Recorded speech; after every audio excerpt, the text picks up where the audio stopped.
I hate nature. Well, being in nature. The blistering sun and arid winds, the stench of your body and the bathrooms, and the invisible pests that attack you relentlessly, leaving only an inflamed reddish bump behind. I despise that my feet are never really clean. I've definitely forgotten to pack something important, and how completely at mercy I am of the elements surrounding me.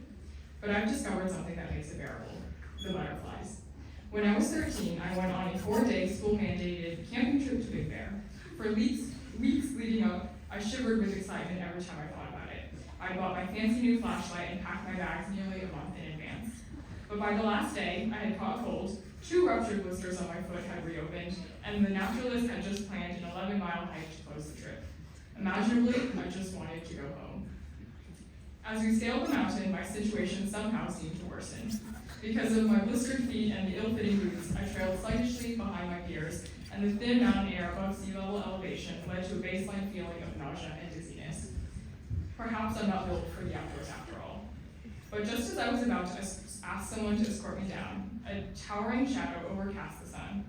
The scattered light peeking through the mound in the sky blinked on the ground below. Squinting into the brightness above, I saw it. A wave of monarch butterflies flew over our trail, migrating from the Bay Area. I could see sunlight dancing off their microscopic scales, illuminating the frames of their delicate wings. At that moment, I remembered why I was so excited. People had boasted about the marvels of the boreal forest and their surrounding wildlife, and I had to see it for myself. I can only hope that everyone can someday witness such beauty. My academic goals and personal ambitions have both been shaped by this single adventure. From the classes I've taken to how I spend my Saturday mornings, everything has been about the butterflies and, more broadly, the environment. Perhaps broaching the topic of climate change is much too morbid for a Monday morning, but it's important to realize that advocacy comes in all shapes and sizes. Standing up for what you believe in does not look the same for everyone, and you don't necessarily have to love every aspect of something to recognize its value. All advocacy at its core is an exercise in empathy, so never be afraid to raise your voice for honesty and truth against injustice. But for me, my truth is plain and simple. I hate nature, but I'll protect it with everything I've got. Thank you. Shoutouts to the illustrious class of 2023. We did it.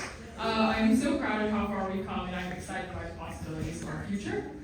Ms. Beshke is no. Oh, okay, hi. Your presence in my academic journey thus far has been monumental in helping me find my identity. Thank you for everything, truly. Ms. Blanchette, I cannot begin to express the privilege I feel for having been your student. You're obviously a witch or something, because I have no idea how I ended up in your class 3 years in a row. Mr. Huang, I probably wouldn't have made it through most of the past year without you. Your mentorship, dry humor, and donuts keep me going. Mr. Lier, thank you for helping me navigate the college admissions process. I would be completely lost without your guidance. Ms. Alcott, Ms. Alejandra, and the maintenance staff, perhaps the most underappreciated people on campus. This place genuinely would not be the same without your efforts, so thank you for keeping our school running. Maison, Mary, Haru, Lulu, Lauren, and Sophie, you all mean so much to me, and I love how close we've gotten. I can't believe how long you put up with my weirdness, so thank you for always being there. Sydney, I love how much you push me out of my comfort zone. Oh, okay. All the time. Your passion for learning inspires me, and I cannot wait to become a witness to your success at Boston College and beyond. Remember me when you're famous. Isabel, your support has not gone unnoticed. Whether I'm puking off the side of a boat, or on a 5-hour bus ride, or being stung by a stingray on the beach, you're always somehow there, so thank you. Kate, your unmatched creative expression and stability are something I can only aspire to. You have no idea how much you've helped me grow. Never change. To my beloved dog, Oli, I will miss you dearly in college, but I promise to FaceTime often.